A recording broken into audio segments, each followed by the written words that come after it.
The galaxy burns.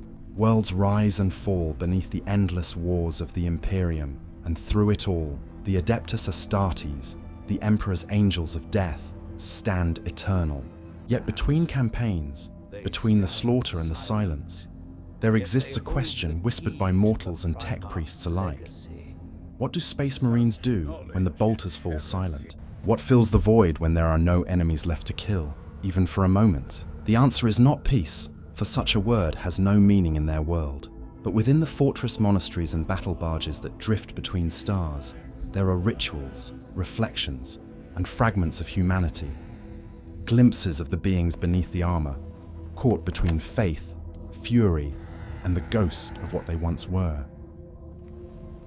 Before we descend into the hidden halls of the chapter keeps, remember, every strike of knowledge strengthens the Imperium of Man.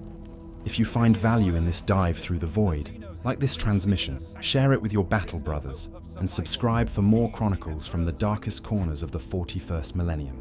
Now, prepare yourself, for the truth of their silence is heavier than war itself. The war had ended, or at least, the latest battle had. The void outside the strike cruiser's viewing ports shimmered in the half-light of dying stars. A quiet graveyard of shattered hulls and drifting corpses. Yet within those armored walls, the warriors of the Adeptus Astartes did not sleep. They could not. The stillness after war was never peace. It was only the space between breaths, between heartbeats, between one slaughter and the next. And in that pause, the chapter endured its truest test, the absence of battle.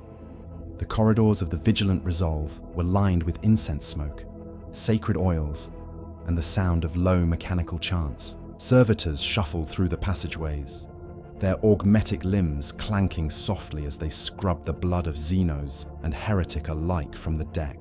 Each scrape echoed like a prayer.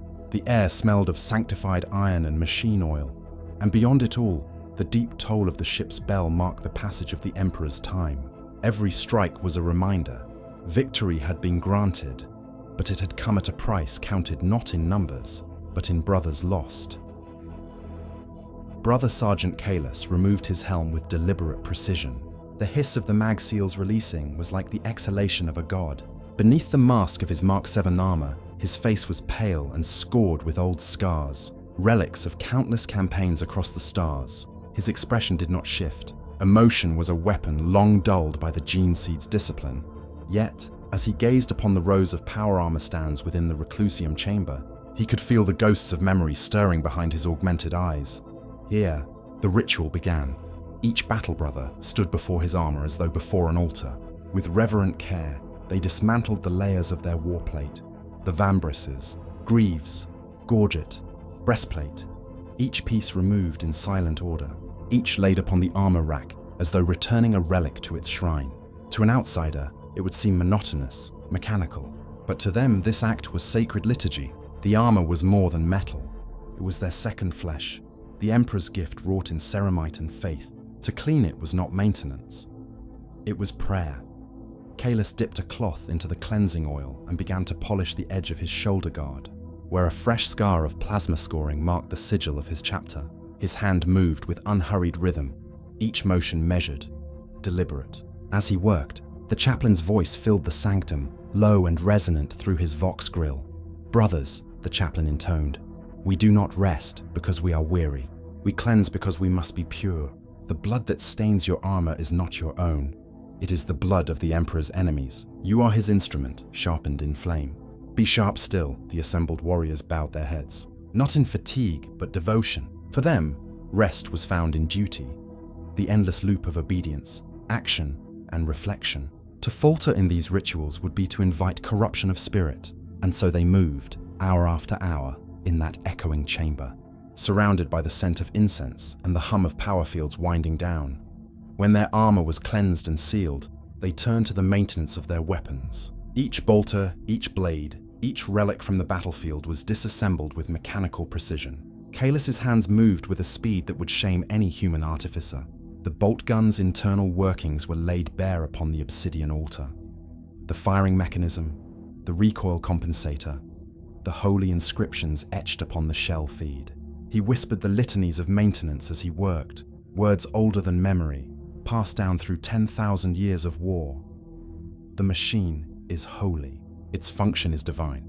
Through purity of form, purpose is revealed. He did not think of it as superstition. For the Astartes, faith and engineering were one and the same, both conduits of devotion. The weapon was not a tool, it was an extension of the Emperor's wrath, and to cleanse it was to ensure that wrath remained untainted. Hours passed. Time aboard the Vigilant Resolve was measured not by suns or moons, but by duty cycles and the rhythm of ritual. The Battle Brothers rotated between maintenance, sustenance, and meditation. Those chosen for guard rotation stood motionless in the hall of the Aquila, their armor polished to mirror brightness, each a living statue watching over relics of their chapters past. Others knelt in the librarium, reading from data slates containing the histories of their Primarch, or the treatises of war penned by strategists long dead. Kaelus moved among them, a silent sentinel. He paused before one of the stasis shrines, a crystalline chamber holding the remains of Brother Corvin, who had fallen upon the sands of Darnath 9. The Marine's armor was shattered, his body reduced to fragments sealed in amber light. Yet the memorial still carried the sense of presence, as though Corvin's spirit lingered there, unyielding. Kaelus bowed his head, murmuring a line from the Canticles of Remembrance.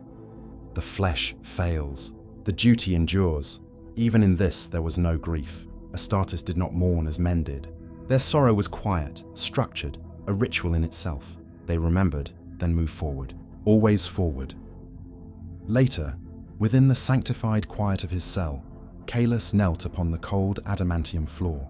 The room was small, austere, a stone bench, a shrine to the Emperor, a single lumen flickering weakly above. In the faint light, he removed the rosarius from his belt, the black beads worn smooth from centuries of use. He began to recite the litany of self-discipline, a 1,000-word prayer designed to suppress emotion and summon focus. Each verse struck against his mind like a hammer against anvil, shaping the chaos within into calm precision.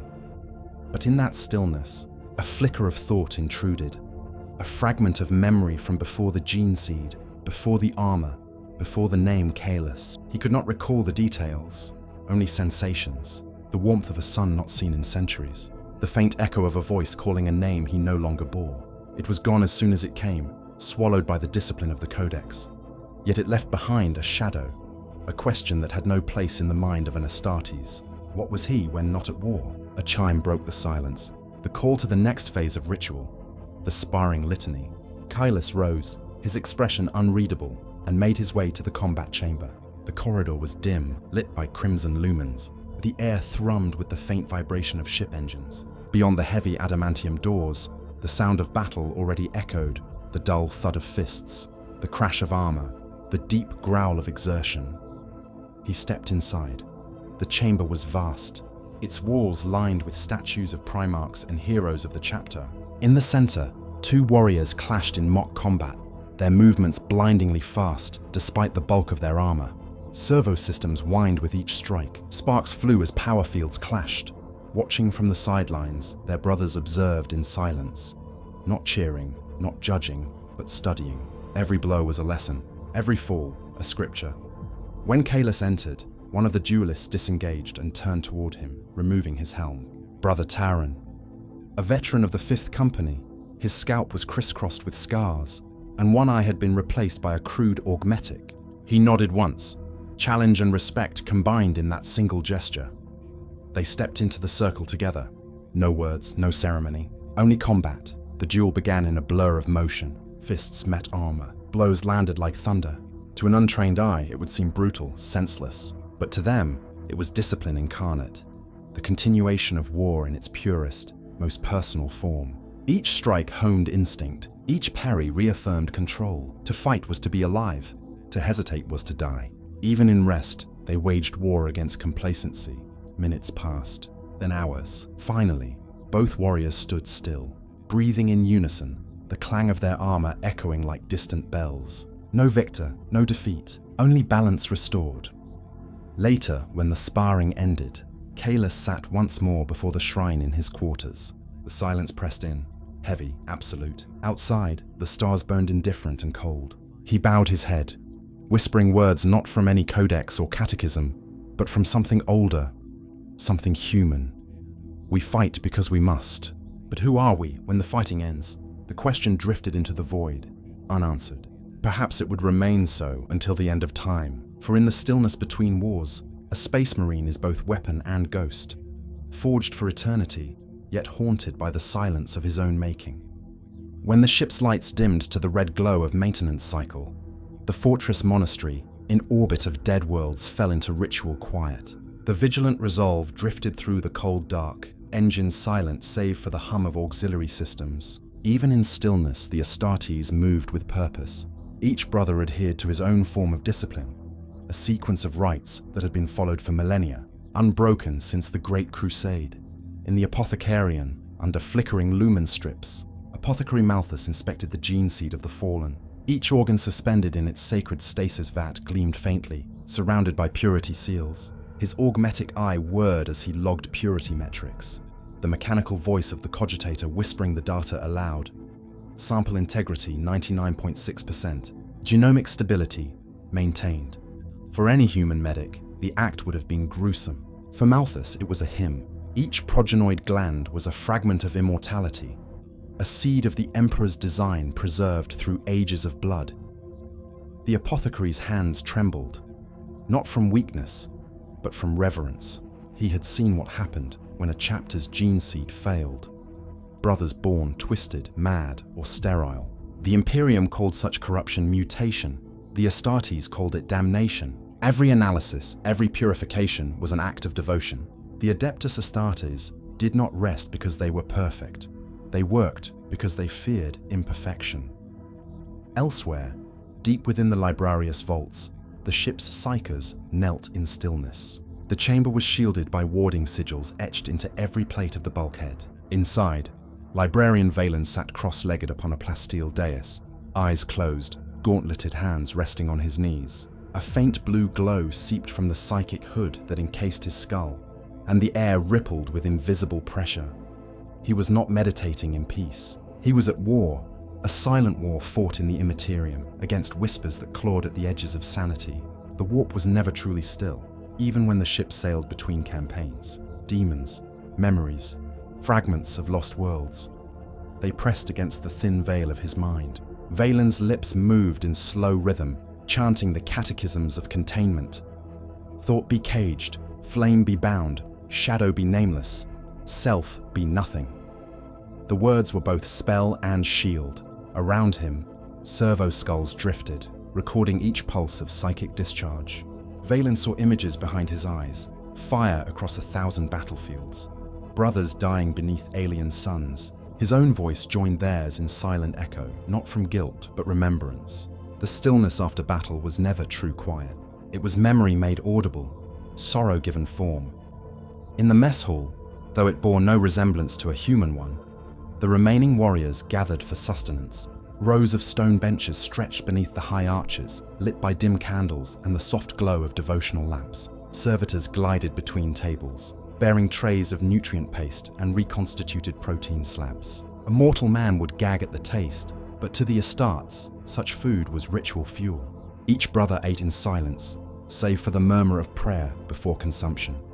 By his hand, we are nourished. By his will, we endure. Kalis sat among them, silent as always. The rhythmic clink of armored fingers against the bowl was the only sound that marked his presence. No laughter, no idle conversation. The Marines' faces were impassive, their eyes fixed forward. They did not eat for pleasure. They consumed as machines refueled, with efficiency, with purpose, without thought of taste or comfort. And yet, occasionally, a flicker of humanity broke through. One Marine would trace the sign of the Aquila across his chest longer than necessary, perhaps murmuring a name beneath his breath, a name from another life before the chapter claimed him. Another might pause mid-bite, gaze lost somewhere far beyond the metal walls of the ship. No one spoke of such moments, but every brother knew they existed. The Astartes were not human, but they had not forgotten what humanity once felt like. After the meal came the litany of reflection. In the reclusium, the chaplain once again addressed the gathered warriors. His Crozius Arcanum gleamed in the torchlight, the golden Aquila carved into its head, casting shifting shadows across the stone. "Brothers," he thundered, "the Emperor's gaze is eternal. In silence, you shall see him more clearly than in war. For in the absence of battle, temptation festers. Doubt, pride, remembrance. Crush them, burn them, offer your thoughts to him, for even stillness must serve his glory. His words reverberated through the chamber, heavy as thunder. Kalis bowed his head, reciting each vow in perfect synchrony with his brothers. But somewhere deep within, beneath the layers of programming and faith, he wondered, was silence itself an enemy to be slain?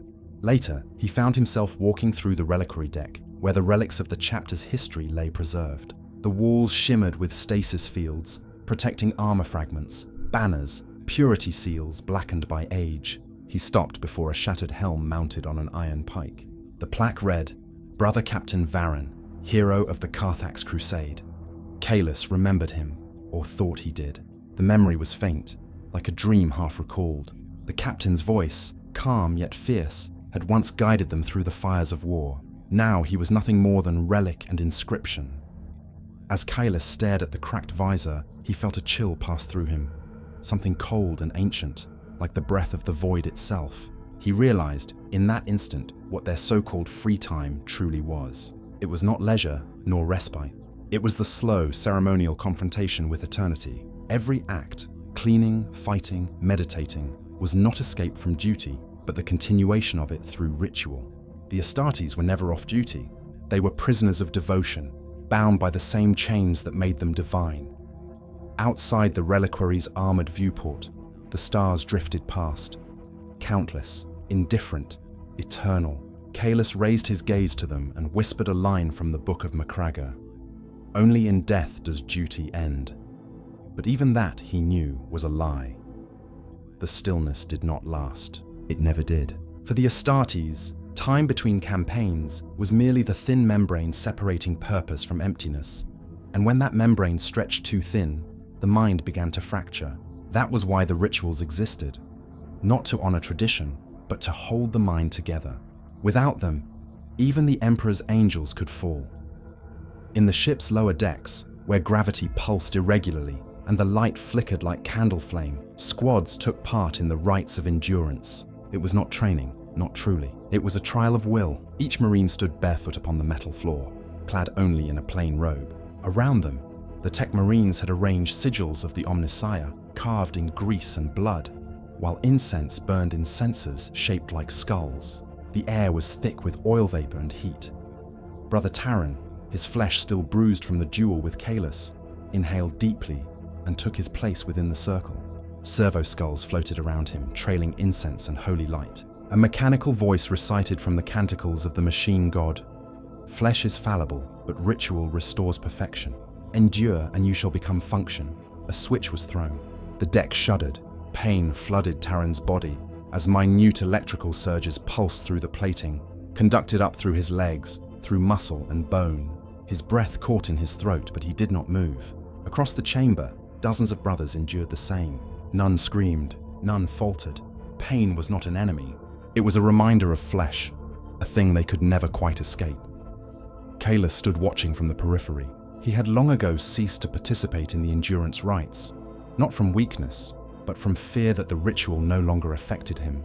The shock that once burned his nerves now barely registered as discomfort. It was as though the body itself had forgotten pain, and with it, a sliver of humanity. Watching the others endure, he wondered if that was mercy or damnation. Hours later, the rites ended. The Marines dispersed wordlessly, some to meditation, others to service. The faint smell of ozone lingered in the air, mingled with incense and blood. Kalis turned and made his way toward the ship's chapel, following the sound of distant chanting. The chapel was vast, a cathedral hollowed within the ship's heart. Its walls were lined with statues of saints and martyrs, each carved in the likeness of those who had died in the Emperor's name. Candles burned in rows beneath their stony gazes, filling the air with light that wavered like ghosts. At the far end, beneath a towering stained glass effigy of the Emperor himself, a group of neophytes knelt in prayer. Their armor was plain, their heads freshly shaved. They were not yet full brothers, still human enough to tremble. Kalis stood behind them, his shadow stretching across the marble floor.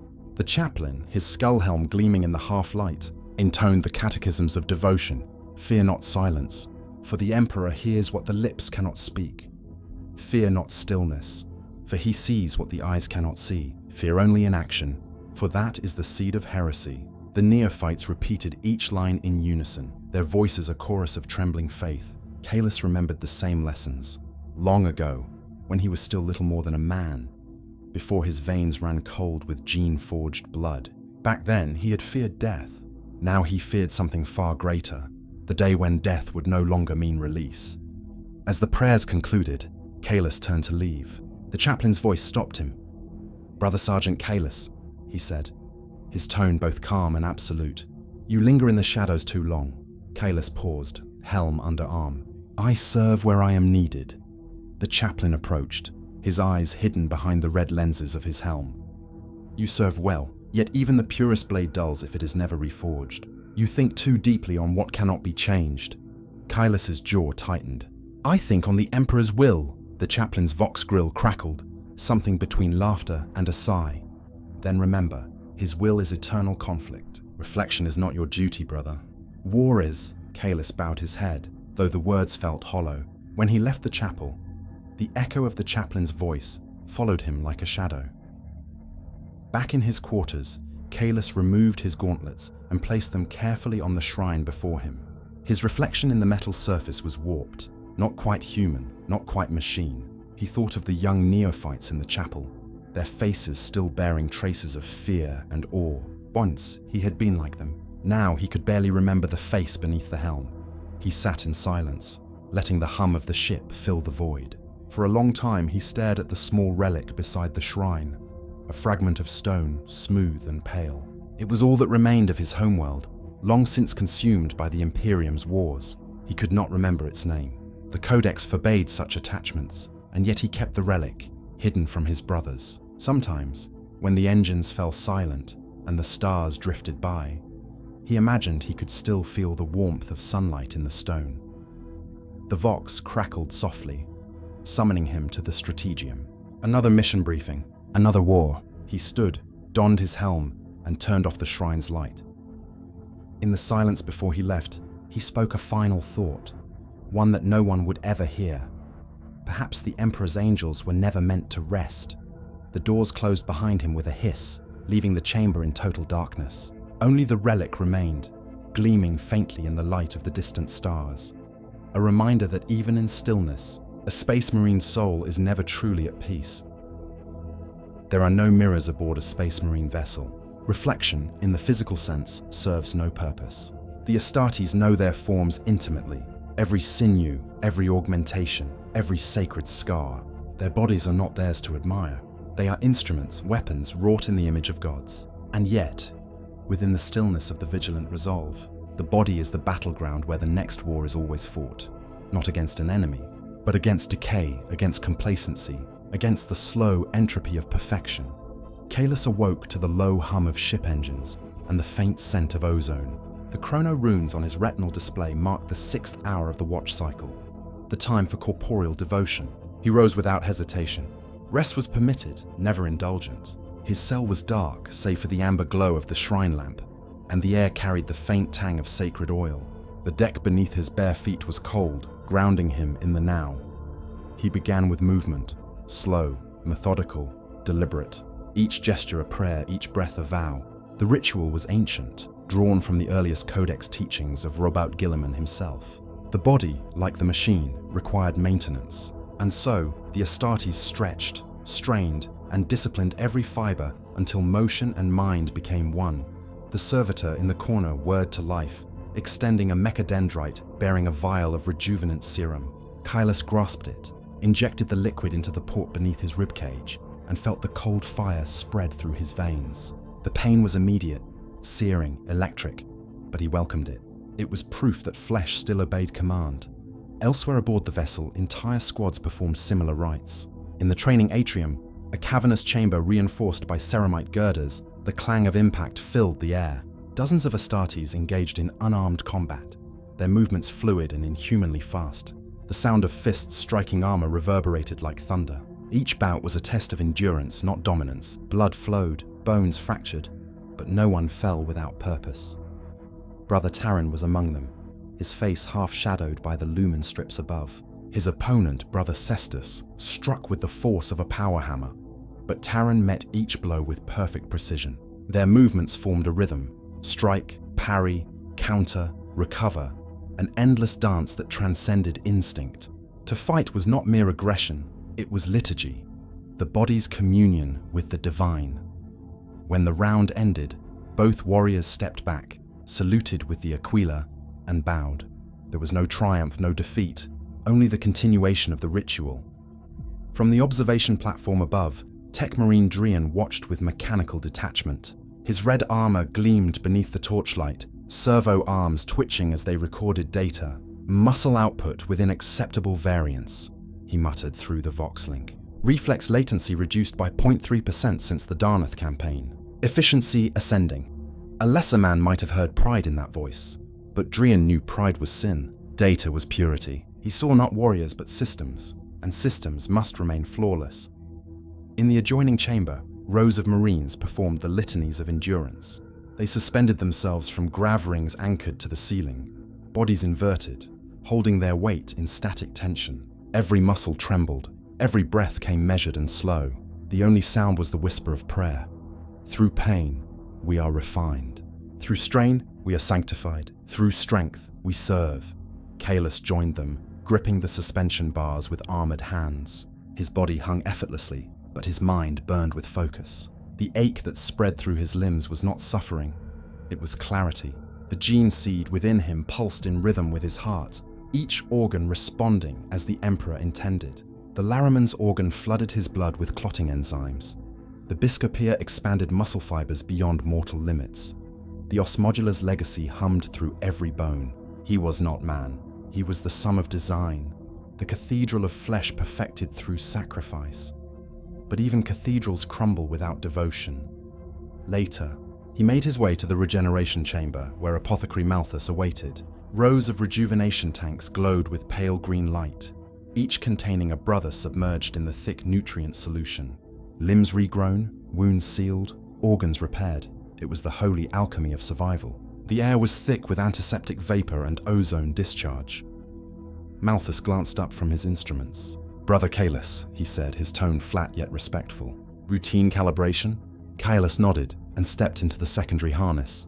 Servo arms unfolded from the ceiling like mechanical serpents, scanning his body with beams of white light. Malthus murmured blessings as data scrolled across the console. Bone density optimal. Synaptic reinforcement within threshold. Neural inhibitor response diminished slightly. Kaelus's gaze flickered. Diminished? Nothing critical, the apothecary replied. Perhaps strain from prolonged combat exposure, or perhaps, his voice trailed off. The implication lingered. Perhaps the body was adapting beyond its design. Kaelus flexed his hands, the servos in his gauntlets whirring softly. Adaptation serves purpose, Malthus inclined his head, so long as the purpose remains purity. The words echoed long after Kaelus left the chamber. Hours passed. The training continued. In one sector, neophytes practiced live fire drills under the watchful eye of their sergeant, learning to synchronize bolter recoil with breath control. In another, veterans engaged in simulated zero-gravity combat, thrusters flaring as they spun through the void. Even in rest, there was motion. Even in silence, the heart of the chapter beat as one. But beneath it all, Kaelus felt the creeping disquiet that came when flesh began to remember it was once human. During meditation, he sometimes caught the faint tremor in his hands. Not weakness, but memory. He had felt it once before battle, as a mortal. Now it returned in moments of calm, like a ghost whispering through the veins. He crushed the thought. Weakness, sentiment, echoes of a man long dead, and yet, when he walked past the gene vault later that night, he hesitated. The vault doors were sealed with sacred sigils, glowing faintly in the dark. Within lay the chapter's progenoid stores, the genetic essence of every fallen brother, preserved in glass and sanctified fluid. Each capsule bore a name, etched in High Gothic, a lineage stretching back to their primarch. He placed his hand upon the cold metal and whispered, "We are flesh that remembers the God who made us." His reflection stared back from the steel surface, a face of scars and discipline, expressionless yet alive. The faint hum of the ship pulsed beneath his feet, the eternal heartbeat of war. This was their free time, An endless war turned inward, fought not with bolters or blades, but with flesh, bone, and will. The human body, perfected to machine precision, yearning for the one thing it could never reclaim, peace. And so the training continued, day upon day, cycle upon cycle. No music, no laughter, no joy, only the sound of exertion, the chant of devotion, the breath of machines that thought themselves men. When Kalis returned to his quarters, he sank to one knee before the shrine. The muscles beneath his armor throbbed with exhaustion, the good kind, the kind that affirmed existence. He touched the aquila over his heart and spoke softly. "I am the Emperor's weapon, and even in stillness I am sharpened." He extinguished the light. Outside, the void sang in silence. The stars burned cold, eternal, and distant, each one a reminder that there is no peace for the angels of mankind, only preparation. The rites that forged the body did not end with strain. They burrowed deeper, beneath muscle and command, to the place where will becomes anatomy. In the Hypergean vaults below the training atrium, the air was cool and smelled faintly of machine oil and sanctified alcohol. This was the chamber of abnegation, where the flesh relearned obedience. Rows of iron frames hung from the ceiling like inverted gallows, each fitted with spiked contact crowns and needle arrays fine as spider threads. A mortal might have called it torture. The Astartes called it alignment. Kalis stepped into the nearest frame and locked the collar across his throat.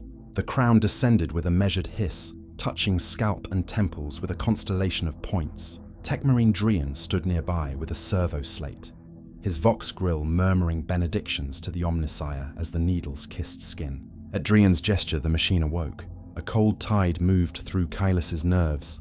Not heat, not shock, something subtler, a calculated persuasion that turned wandering synapse into marching order.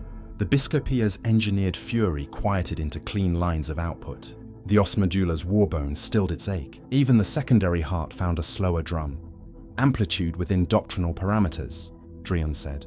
Your thresholds drift less than anticipated. Then I am sufficient, Kalis answered, though the word tasted empty. Sufficiency was a human measure, and he had not been human for centuries.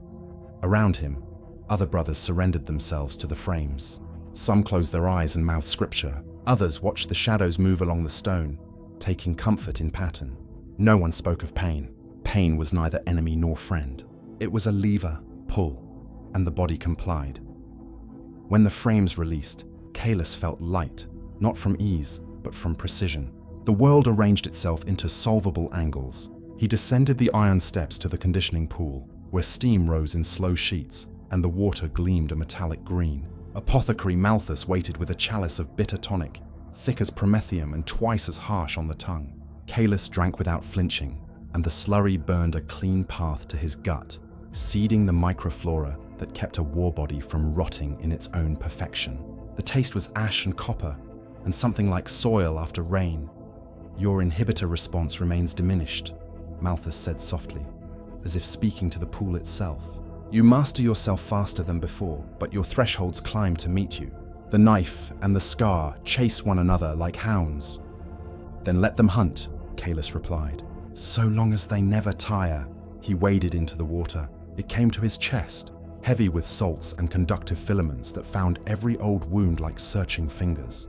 He submerged and held still. In the soundless green, he could feel the beat of his twin hearts like distant drums. He remembered the line from the Reclusium sermons. The body is a reliquary. Keep it sealed against rot. Keep it holy. When he rose, rivulets ran over scar and augmetic like rain on bronze statuary. He felt no pride, only readiness, which is the nearer cousin to faith than joy could ever be.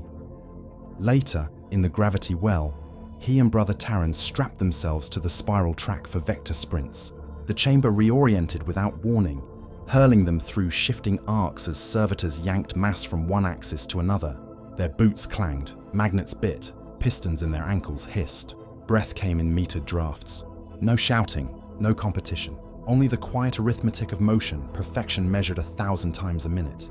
When the cycle ended, sweat lacquered their skin and steam rose from their armor seals. Taran removed his helm and let the cool air touch his face. Do you ever feel it? He asked. Not quite a question, not quite a confession. The memory of hunger. Not the emptiness we use for focus, the old kind, when the body argued with the world, Kalis considered. The Susan membrane within him would allow him to deny food, deny sleep, deny time itself if ordered. And yet there were nights, if they could be called nights, when the ghost of a mortal stomach tightened with want at the smell of protein paste, when the tongue remembered sweetness it had not tasted in centuries.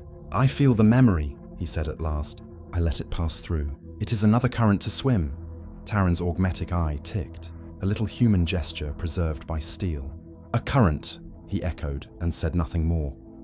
They parted in the corridor where the statues of the Primarchs kept eternal vigil. Lumen globes cast slow halos around the marble faces. The shadows never settled. Kalis paused beneath the figure of their gene-sire and placed 2 fingers to the aquila on his breast. The marble's gaze did not answer. It did not need to. In his cell, the air had cooled. He folded himself to the floor and entered the breath discipline that the Codex named the thrice-gated trance. In through the mouth like a blade sheathed, out through the nose like incense. At the 20th count, the muscles of his face smoothed. At the 100th, thought receded to a shoreline beyond view. At the 1000th, sensation became map. He could feel each fiber of his calves take instruction, each tendon of his hands draw taut, every vertebra balance like a column of stone. The trance did not erase the self, it arranged it, the way tech marines arrange scattershot metal into a bolter that never jams. A whisper rose at the edge of that quiet. Not words, a presence, like the suggestion of a name. He did not chase it, he marked it. He let it go.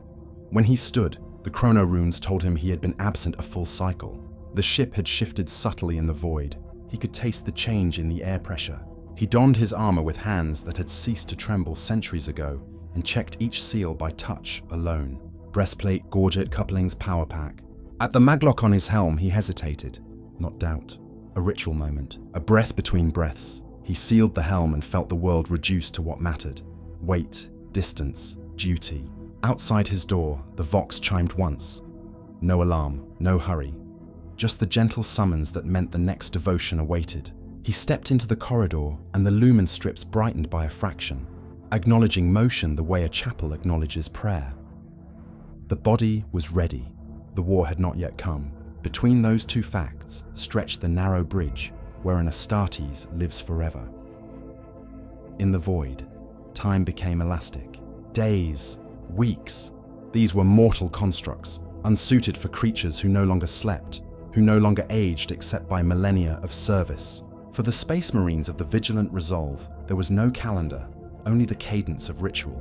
One act of devotion folded seamlessly into another until the line between duty and existence vanished. The body became not only a vessel of obedience, but an ongoing liturgy, an unending prayer expressed through motion. Kalis descended into the lower sanctum where the litany of steel was performed. The chamber was lined with polished obsidian, each surface reflecting faint glimmers of torchlight. Rows of Astartes stood in formation, stripped to their waists, their skin marked by scarification and the faint glow of subdermal armor. In their hands, they held the weights of penitence, blocks of raw adamantium engraved with the chapter's sigil. The air was thick with heat and reverence. At the sound of the chaplain's crozier striking the floor, the ritual began. Each Marine raised the weight above his head and held it aloft, motionless, unblinking, as incense drifted through the air like ghostly tendrils. Minutes bled into hours. No one spoke. No one faltered. The silence was absolute, save for the soft hiss of the sensors and the rhythmic thrum of secondary hearts beating in unison. When the chaplain finally spoke, his words carried like thunder through the chamber. Your flesh remembers comfort. Burn it away. Your limbs remember rest. Scour them of it. The body is the Emperor's forge, and through fire, he reforges his will. The incense thickened until the chamber shimmered with heat. One by one, the Astartes lowered their weights, muscles trembling but unbroken. Kalis could feel every fiber of his being alight with purpose. Pain was not endurance here, it was worship.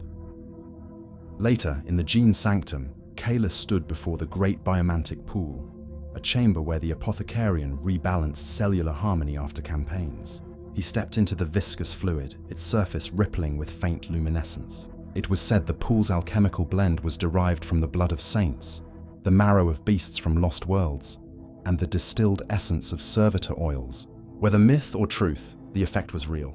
As Kalis submerged, he felt his body reknit, microscopic fractures sealing, gene seed resonance stabilizing.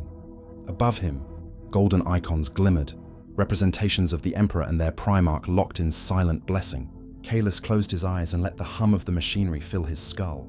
He thought of the endless generations of warriors who had done this before him, each one believing himself eternal, each one ultimately reduced to relic or data slate entry. In that realization lay the closest thing a Space Marine ever came to humility.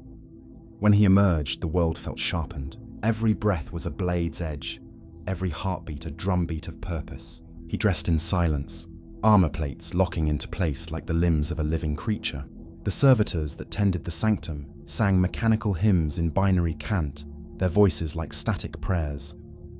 Outside, the corridors of the Vigilant Resolve pulsed with faint light. Kahless passed squads of battle brothers engaged in their own rituals, meditation, sparring, weapon consecration. All of them bore the same expression, calm intensity, a still flame within iron casing.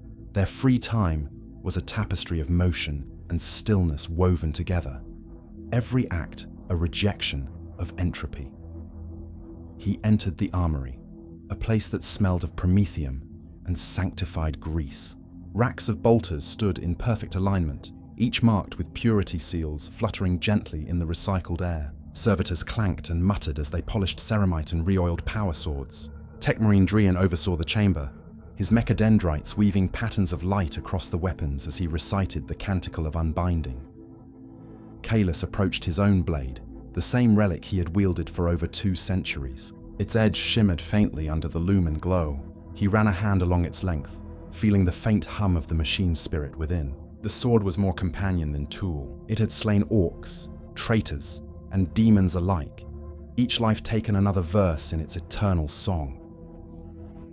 "You are restless," Drian observed, his vox filter rendering the words like grinding gears. "Even in stillness your metrics fluctuate." Kahless looked up.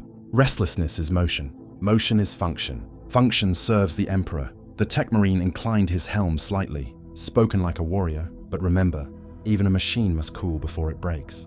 Kahless said nothing. The notion of breaking did not belong in his lexicon, yet the Tech Marine's words lingered, faint as an echo in the mind. When he returned to his quarters, Kahless removed his armor and sat in darkness. The hum of the ship resonated through the floor like a living pulse. He flexed his hands, massive, calloused, unyielding, and studied the small tremor that quivered through the fingertips. It was subtle, almost imperceptible, but it was there. He focused on it, controlled it, and eventually the shaking stopped. Still, its presence unsettled him. He thought of what Malthus had said, that his inhibitor response was diminished.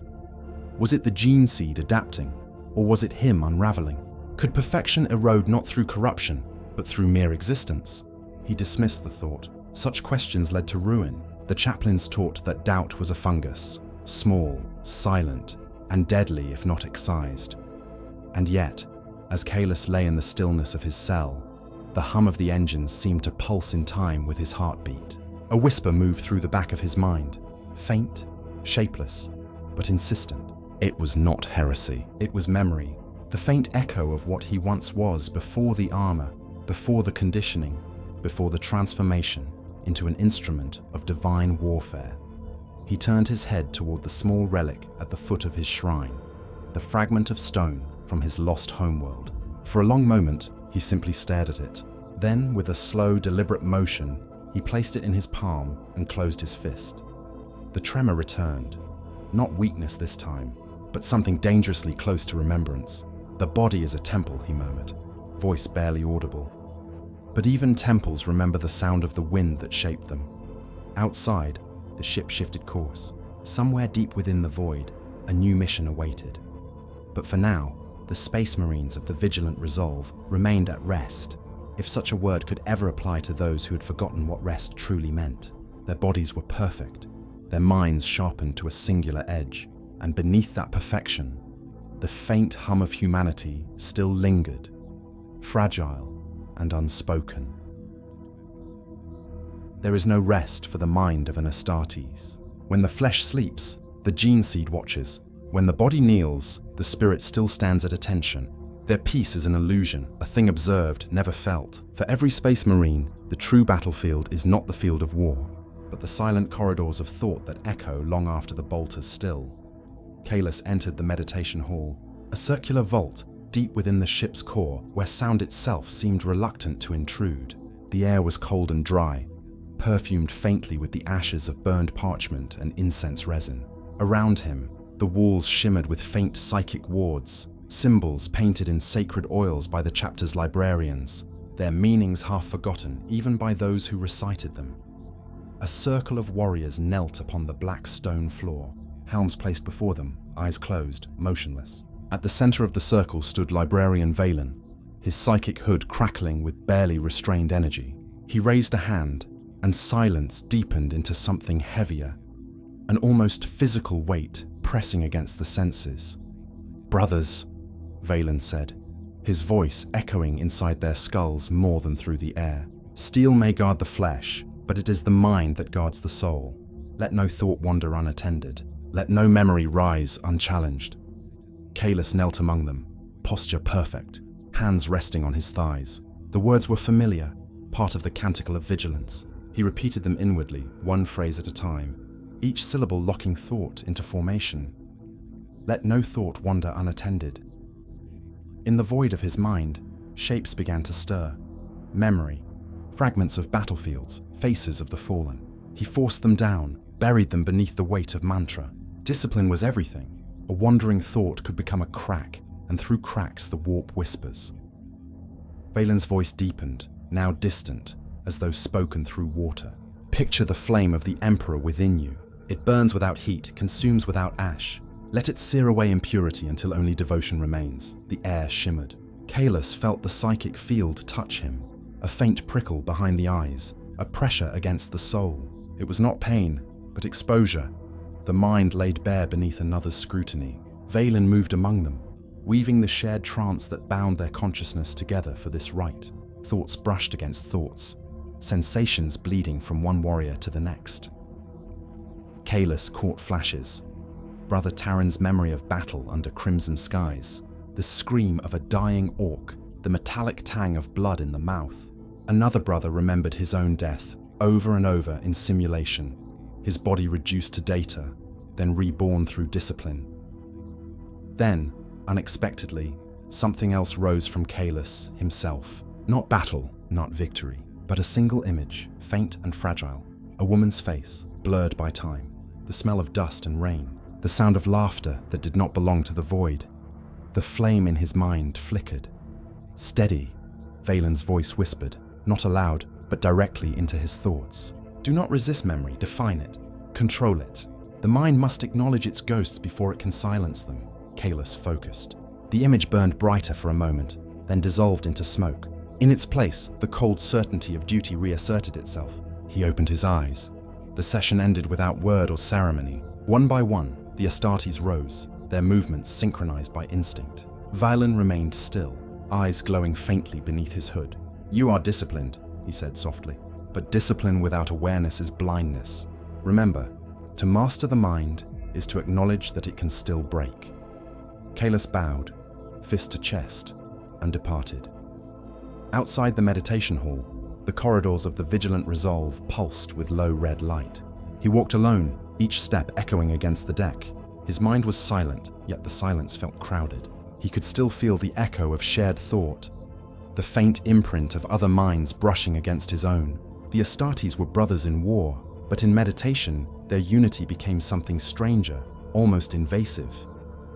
He entered the Chapel of Reflection, a smaller, private sanctum reserved for individual devotion. Here, the Emperor's visage loomed high above the altar, cast in bronze, expression neither mercy nor wrath, only inevitability. Kalis knelt, helm resting beside him, and began the litany of resolve. "My mind is my fortress. My will is the gate. My faith is the fire that burns within." Each repetition steadied him, but the earlier image, dust, rain, laughter, kept resurfacing, faint but persistent. He tried to recall the name that belonged to that memory, but it had long since been purged. The hypnodoctrination had stripped him of his past, replacing it with the codex, with war, with purpose. And yet, Here it was again, surfacing through the cracks like light through fractured stone. He struck his fist lightly against his chest plate, the sound echoing through the chapel. "I am the Emperor's weapon," he whispered. "I am not human." But the words, meant to reassure, sounded hollow. Elsewhere aboard the ship, in the Librarius vaults, Valen reviewed the psychic residue of the session. The readings from Kaelus's mind had spiked irregularly. Brief surges of emotion, faint yet distinct. Curiosity, regret, nostalgia. Emotions long thought cauterized. He frowned behind his psychic hood. Such patterns were rare among veterans, rarer still in those as disciplined as Kaelus. He recorded a note on his data slate.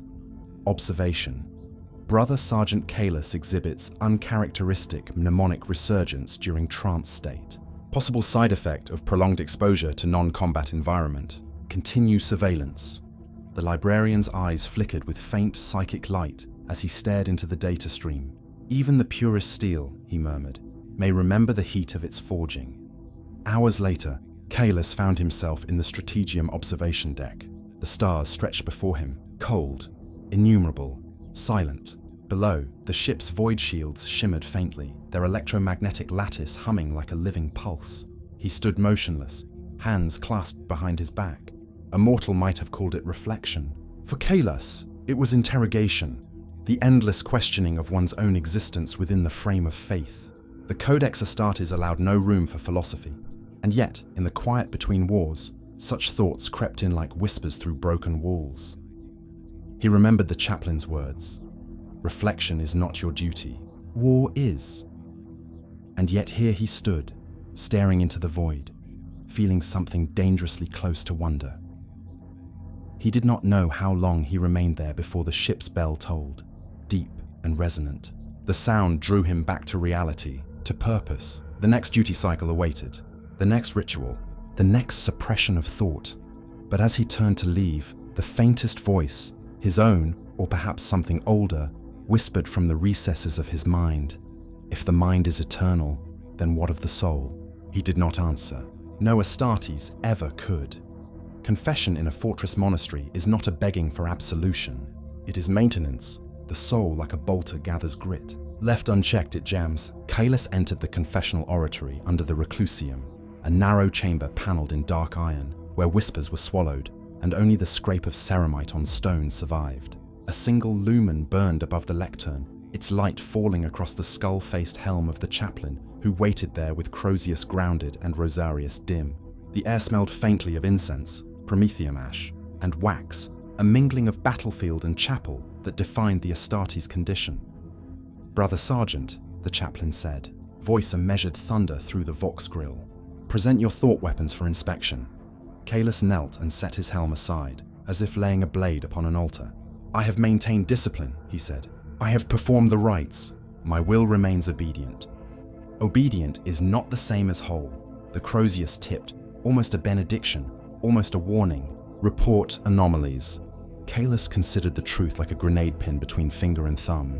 During shared trance, memory attempted to surface. It did not compromise function. What form? Pre-ascension residue, weather, a voice. No name. The chaplain was silent for a long beat. "Memory is not heresy, attachment is. Do you desire what you remember?" "No," Kaelus said, and the word was true, even if something beneath it stirred like silt in a current. "I desire clarity." "Then burn what obscures it." The chaplain lifted a data slate and began the enumeration of vigilances, a liturgy of questions meant to probe the armor gaps of the mind. Do you weigh your worth against past glory? No. Do you imagine yourself apart from your brothers? No. Do you measure the Emperor's will against your preference? No. Do you ask why? Kaelus hesitated. The lumen flickered. Sometimes. Then ask, as a blade asks stone, the chaplain said softly. To be sharpened, not to doubt cutting. He inclined the skull helm. You will recite the Catechism of the Unfaltering at each watcher's end until the echo fades. If echo persists, we cut deeper. I comply. Rise then. Spit out the grit. Return to war when summoned. Kaelus stood, reclaimed his helm, and left with the quiet certainty of a man given orders he had already begun to follow. Yet the chaplain's final phrase lingered. If echo persists, we cut deeper. He had heard that sentence applied to corrupted thought, to creeping pride, to the subtle reflux of fear. He had not expected to hear it aimed at rain and laughter. In the Librarius, Valen watched the flow of the Gellerfield as though reading entrails. The ship swam steady between the warp's teeth, but the librarian's attention was not on the storm outside. It was on the eddies it stirred within. He traced sigils in the air, felt the answering quiver in the hull, then turned to the stacked grimoires and data slates that housed the chapter's doctrine of the mind. There were treatises on trance, on dream interdiction, on psychic scar care. There was no treatise on what to do when a veteran's memory thawed after centuries of winter. Valen summoned a servo skull and dictated a note in a voice barely above a thought. Recommend controlled solitude exercise for Brother Sergeant Kalis. Isolation chamber, 10-minute cycles, no sensory feed, no liturgical prompting. Observe from mind-made images. If form persists, route to Reclusium for ablative catechesis. The skull beeped affirmation and drifted away like a patient ghost. The isolation chamber was a black cube with a door. No incense, no statues, no sound. Kalis stepped inside and closed himself off from everything that made him a space marine, except the fact of being. He stood. He breathed.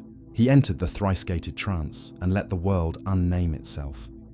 At first, there was only heartbeat and the far-off drum of engines. Then came the after-images, battlefields bleaching out to grey, Vox commands peeling away from sense. In the vacuum left behind, something light arose, hesitant as a servitor learning to walk, dust motes in a sunshaft, the weight of a wooden door, a hand on his shoulder that did not know what war was. The mind tried to map it to doctrine and failed. The image refused categorization. He did not grasp it. He marked it and let it go, as the librarian had taught. 10 minutes ended. 10 more began. On the third cycle, the memory did not rise. On the fourth, it returned with the smell of wet stone. By the sixth, it had thinned to a thread he could snap by naming. When Valen opened the door, Kalis emerged as if from a long corridor, eyes clear, posture unchanged. Report, Valen said. Images presented, were acknowledged. Did not commandeer will. Do you fear them? I fear only failure. Valen studied him a moment, then touched 2 fingers to his brow. No benediction, merely contact. A librarian's instrument. Keep the corridor swept, he said. Do not brick it over. Bricks crack. Clean floors do not trip a warrior, Kalis inclined his head. The advice fit in the lexicon he trusted. Maintenance. Later, in the Strategium's upper gallery, Brother Taran leaned on the rail and looked down at the holograph of a dead system they had recently liberated. A necklace of worlds reduced to cinders and numbers. Sometimes, Taran said without turning, I think the mind likes a map because it pretends the void has borders. It has borders, Kalis said. Our range, our endurance. And when endurance ends, then duty does not. Taran's augmetic eye whirred. That is comfort. It is truth. They stood a while in the azure glow, 2 statues that remembered breath. When the bell tolled the next cycle, Kalis felt the inner hush fall back into place like a well-oiled bolt sliding home. The grit had been spat, if only for now. The weapon would fire when called. On his way to the Chapel of Reflection, he passed the reliquary alcove, where Brother Corvin's remnants burned in stasis light. Kalis halted and regarded the shattered armor as one might regard a page with words missing. A text you knew by heart and yet could not fully read. Flesh fails, he murmured, the old line falling into its groove. Duty endures. Beyond the viewport, the starfield wheeled without sound or mercy. The mind of the Eternal Warrior did not ask it to be kinder. It asked only to remain clear enough to aim.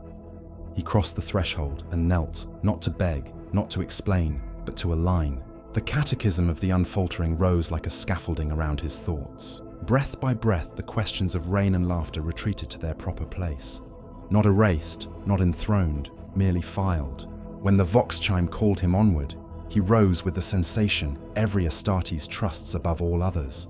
The click of certainty seating in the chamber of the soul. Dreams were supposed to be impossible. The hypnodoctrination saw to that.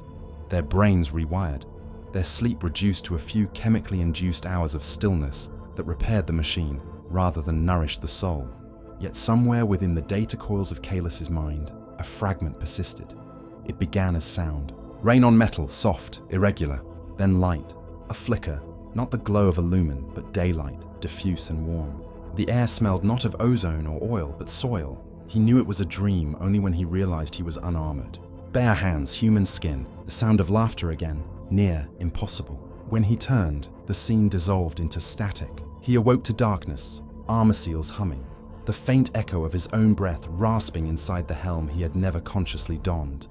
He sat upright. The chrono rune showed 1 hour past the 4th watch. The ship was quiet save for the eternal thrum of reactors. He could have reported the anomaly to the apothecarian, submitted himself for psychic screening. Instead, he remained still, the image of rain refusing to fade.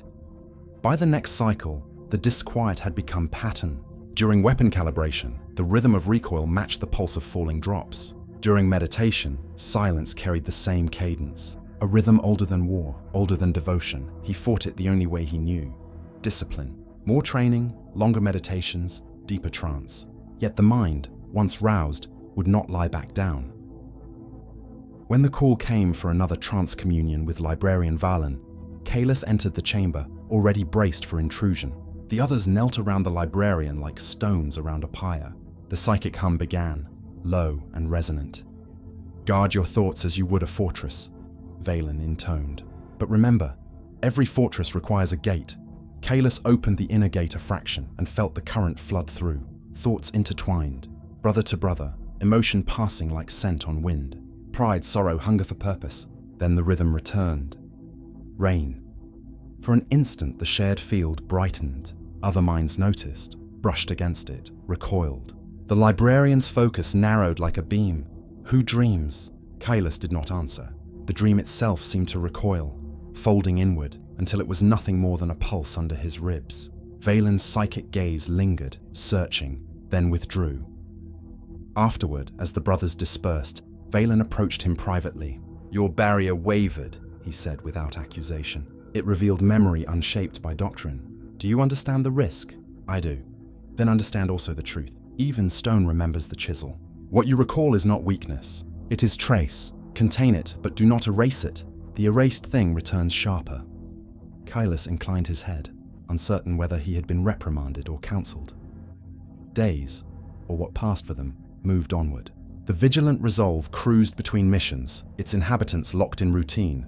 For most, the waiting was ease. For Kalis, it was friction. The more he cleansed his mind, the louder the echo became.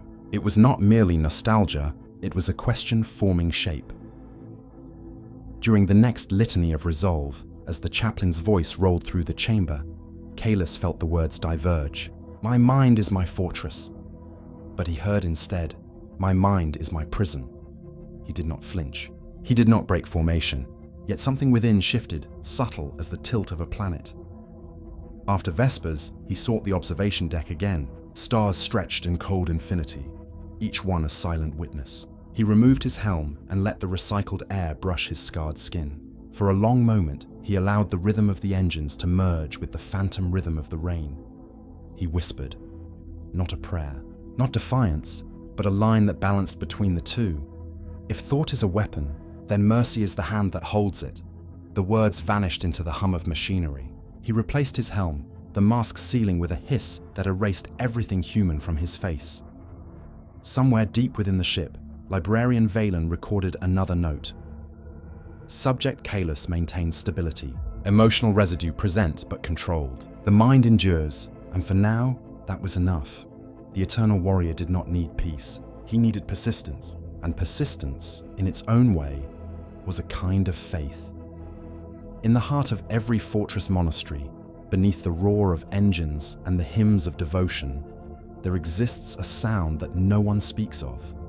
Silence. Not the ritual stillness of meditation or the tactical calm before battle, but a deeper, older quiet, the kind that remembers. It is in that silence, in those rare moments unclaimed by command or prayer, that the echoes of humanity still reach the Space Marines who have forgotten their own faces. Kalis stood upon the outer observation gantry, high above the void-shielded hull. The stars beyond the energy barrier flickered like frozen sparks caught in an invisible storm. The hull stretched away beneath his boots, a cathedral of adamantium, its every rivet sanctified with oil and prayer. Around him, nothing moved but the slow rotation of the ship, the eternal heartbeat of the Emperor's chosen. He should have been in rest cycle, yet sleep eluded him. The trance came easily, but rest did not. His body obeyed command. His mind no longer did. The whisper of memory, that soft, persistent rhythm like rain, had returned. It was there now, just behind his thoughts. Not as sound, but as feeling, warmth, motion, something painfully alive. From below, a mechanical hymn drifted upward, the voices of servitors tending the relic engines, their tones warped and metallic but hauntingly melodic. The sound struck him as beautiful, though he would never say so aloud. Beauty was an indulgence, yet even as he thought the word, he realized he was still capable of recognizing it. He turned as footsteps approached. Brother Taran stepped onto the gantry, helm clipped to his belt, the pale scars across his scalp catching the starlight. "You linger too long in solitude," Taran said. "The reclusiam will mark it as imbalance." Kalis did not look away from the stars. "I seek alignment." "Alignment is found in prayer, not observation." "Then perhaps," Kalis said quietly, "I am praying to what remains." Taran studied him for a long moment, then followed his gaze into the void. "Do you ever wonder," he asked, "what we would have been had the gene seed not found us?" Kailas's jaw tightened.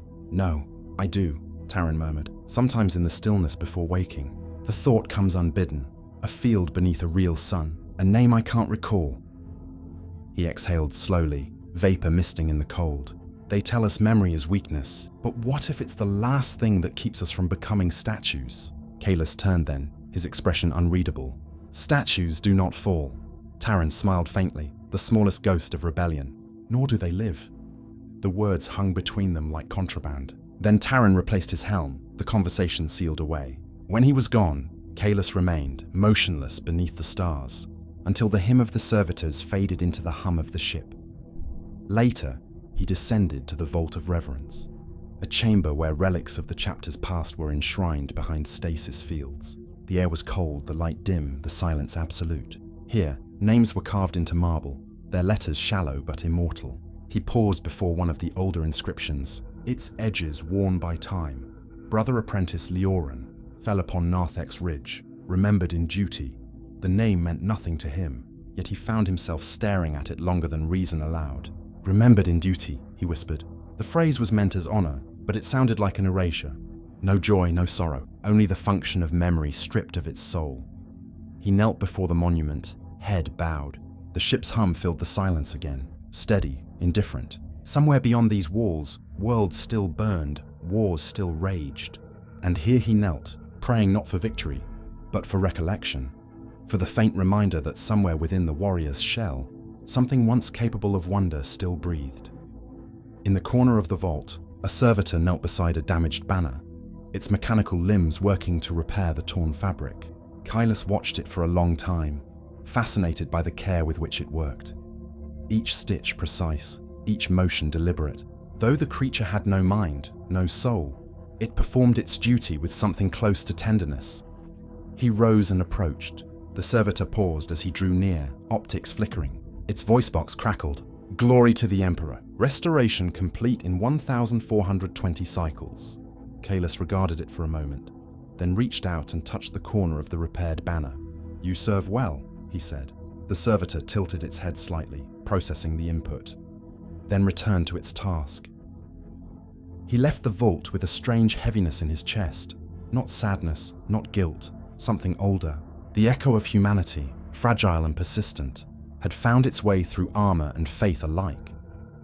When he returned to his quarters, he sat before the relic stone he still kept, that forbidden fragment of his homeworld.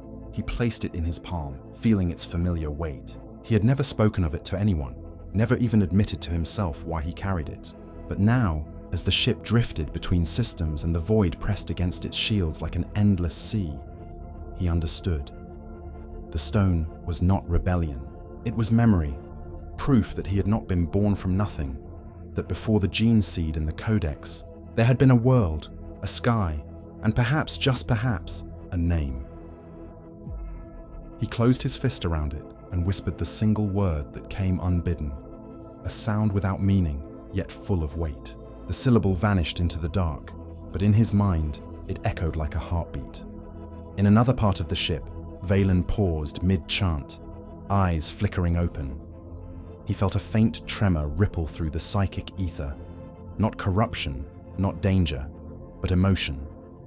It was faint, pure, unguarded. A human pulse within a fortress of iron. He smiled, just barely. Even angels, he murmured. Remember, they were once men.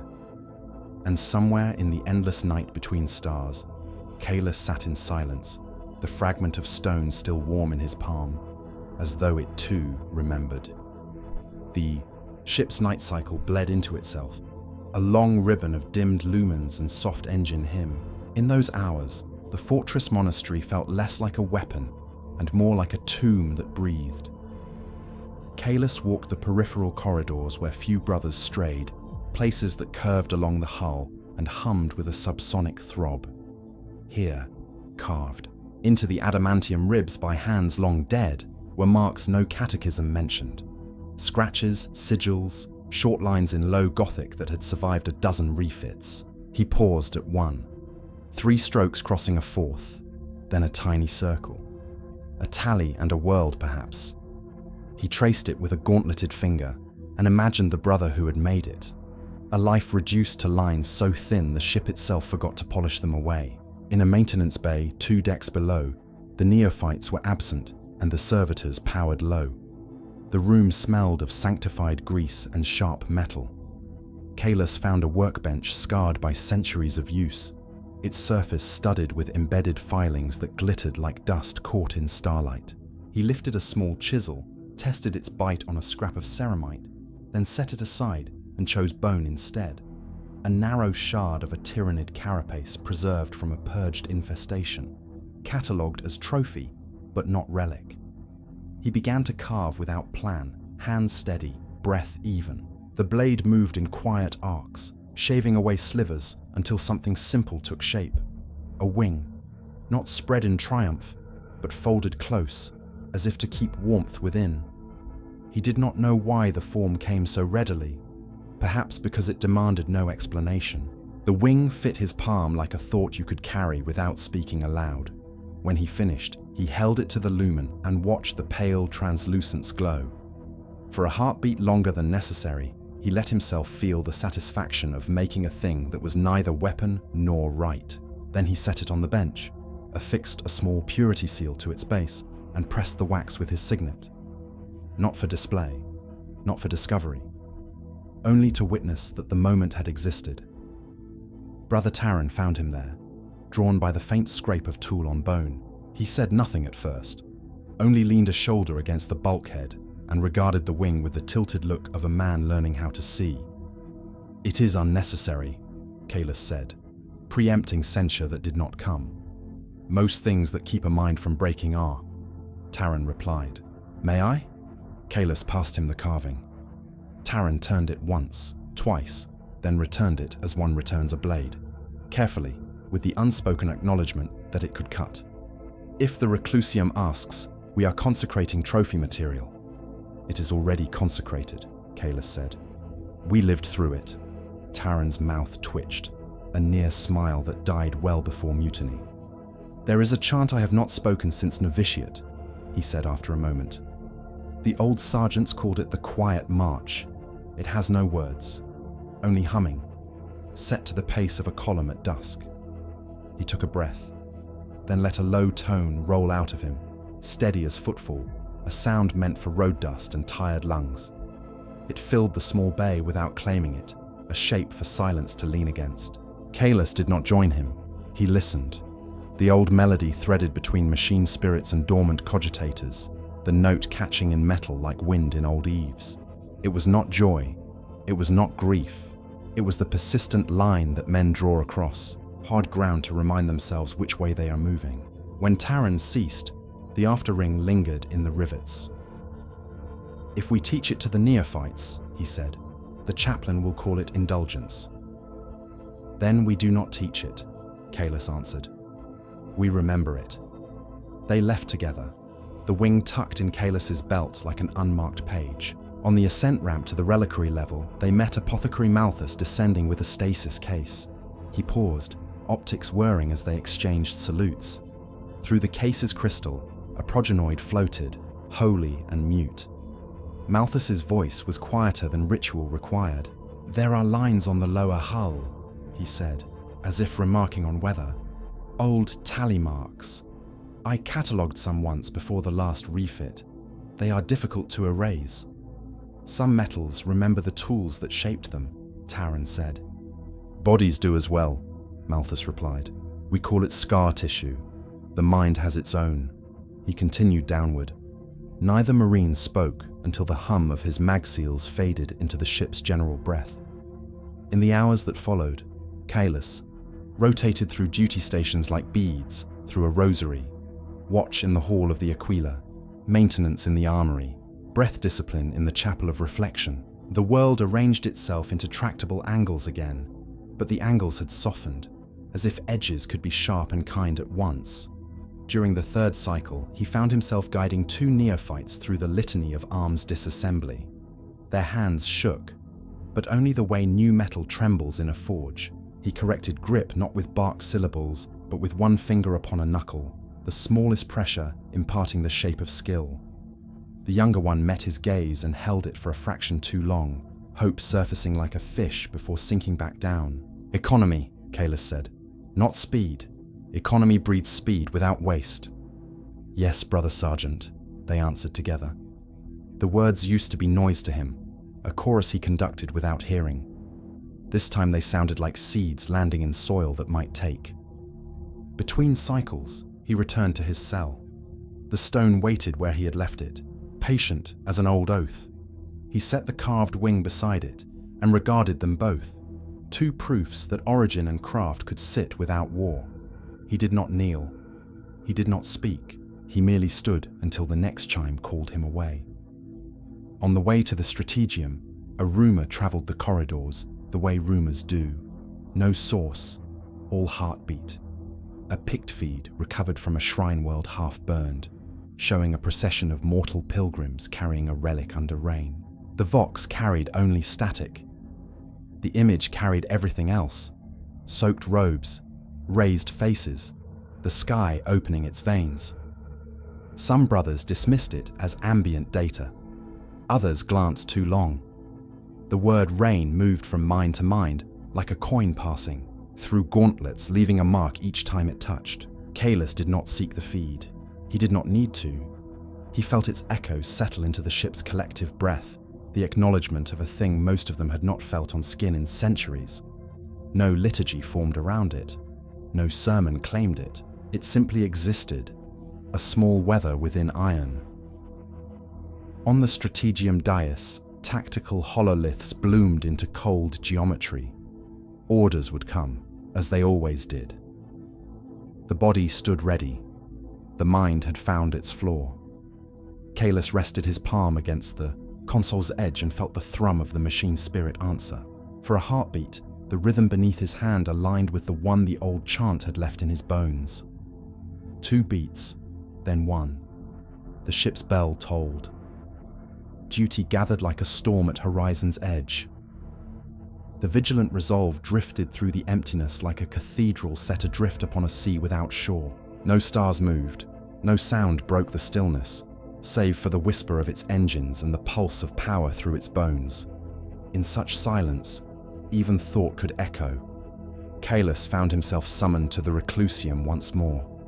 The chamber burned, with golden light, icons gleaming beneath the gaze of ancient statues. At the center, the chaplain stood before the assembled brothers, Crozius in hand, his voice resonating through the air like a hammer upon iron. "We are the Emperor's wrath given form. We are the flesh of his vengeance, the spirit of his justice. Yet remember, brothers, the flame that purifies must never learn to feel warmth." The gathered Marines struck fists to chests in unison. The sound reverberated through the chamber like a heartbeat of thunder. But Kalis, standing among them, heard something else beneath the cadence. The faint, almost imperceptible hesitation that had crept into their rhythm, a fraction of delay, a moment of thought before obedience. After the sermon, when the incense had dimmed and the chants faded, Kalis lingered behind. The chaplain turned to him, skull helm glinting in the half-light. "You remain troubled," he said, his voice a low growl behind the vox grill. I am reflective. Reflection is dangerous when it looks backward, the chaplain replied. Faith must face forward. Kaelus bowed his head. And yet even faith has roots, does it not? The chaplain stepped closer, studying him. You are not the first to feel the weight of memory. The Emperor forged you from humanity's remnants.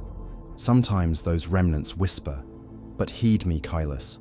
Compassion and nostalgia are blades without edges. They dull the strike. Kaelus's gaze lifted. A dull blade may not cut, but it may still shield. The silence that followed was heavier than any reprimand. The chaplain did not answer, only turned away and began the next litany beneath his breath. Kaelus left the chamber quietly, the smell of incense clinging to his armor. He made his way down the ship's spine, through the narrow maintenance corridors where servitors shuffled like ghosts. The low thrum of machinery pressed around him, constant, comforting in its monotony. Yet even here, humanity lingered in faint traces. Someone had carved a small pattern into the bulkhead beside a maintenance rune, two intersecting circles, forming a crude representation of the Imperial Aquila. Not regulation, not sanctioned. A private prayer etched into steel.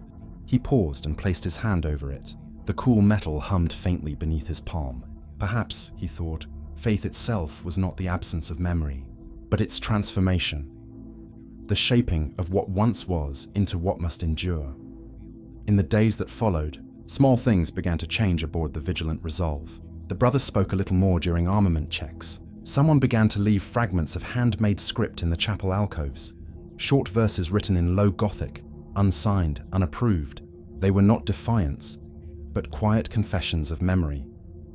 The stars are many, but only one remembers home. Duty is the vessel. Hope is the hand that holds the flame. The chaplains did not acknowledge them, but neither did they remove them. Perhaps they understood. Even gods required their angels to bleed a little. Kaelus continued his duties, but the echo of humanity had taken root within him now. Not as weakness, but as rhythm. During meditation, he no longer silenced the image of rain. He let it fall across the inner landscape of his thoughts, washing over steel and scar alike. When he sparred with Terran, the movements flowed with a strange grace, less mechanical, more alive. And though neither spoke of it, both knew something unseen had shifted. One cycle, during a deep space maneuver, the ship passed near a dying star.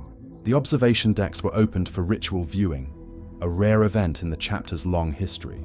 The entire vessel vibrated as the star's corona rippled through the void, shedding fragments of light like burning petals. Kaelus stood with the others, but where they saw the Emperor's glory reflected, he saw something else, the beauty of impermanence. The star was ending, yet it did not rage. It gave. It cast its last light freely into the dark. He whispered a line that came unbidden, not from the Codex, but from somewhere far older. All that burns must give warmth before it dies. For a moment, the words felt like blasphemy, then like truth. The chaplain's voice broke the silence. Brothers, he said, bear witness to the fate of all creation. Thus we fight, for without war, there is no vigilance. Without vigilance, there is no faith. The Astartes bowed their heads. Kaelus did as well. But in his mind, the light of the dying star remained, soft, defiant, eternal in its surrender. When the ritual ended, he returned to his cell and placed the carved wing upon the stone. The two relics lay together now, side by side, the memory of origin and the symbol of endurance. He touched them both, fingers trembling not with doubt but understanding. Perhaps, he thought, this is what the Emperor intended, not machines of obedience, but men who remember what must be protected. The hum of the ship deepened, signaling the call to arms. The next campaign awaited. Kaelus rose, sealed his helm, and stepped into the corridor. His reflection flickered across the armor's surface, neither man nor machine, but something between. And as he walked toward the drop pod bay, he heard it again, the faint, impossible sound of rain. Not outside, within. The stars were witnesses. They had watched civilizations rise and die, watched empires burn, watched even the sons of gods fall into the silence they once defied. Now they watched the vigilant resolve move through the void toward another war. But for those within its steel heart, it was not the next campaign that mattered most. It was what remained between the heartbeat of now and the moment of descent. Kalis stood within the embarkation bay, surrounded by the noise of preparation. Servitors moved like clockwork, their limbs hissing with pneumatics as they loaded munitions and sealed pod doors. The voices of tech marines echoed over the vox, reciting diagnostics as if they were litanies. Every clang, every spark, every recited blessing was the sound of purpose being reforged. Yet beneath it all, there was quiet, an undertone that only the Astartes could hear. It was the stillness that came before impact, before the storm of fire and blood. It was the silence beyond duty, the final sanctuary where thought might still breathe before being drowned again in war. Kalis moved through the rows of his brothers, his gaze passing over each helm, each scar, each soul bound to the same endless cycle. There was no fear, no hesitation, yet he felt something unspoken binding them all now, something that had taken root since the last stillness, since the small fractures of humanity had begun to echo through the ship. When he reached Taran, he stopped. The other Marine was fastening the final seal on his greave, his movements deliberate, ritualistic. Their eyes met briefly through the dim red light. No words were exchanged, for there were none that could carry what they both knew. That the quiet they had found between wars would be shattered again, and perhaps not restored. A voice broke through the Vox link. All squads, report readiness. By the Emperor's will, we descend.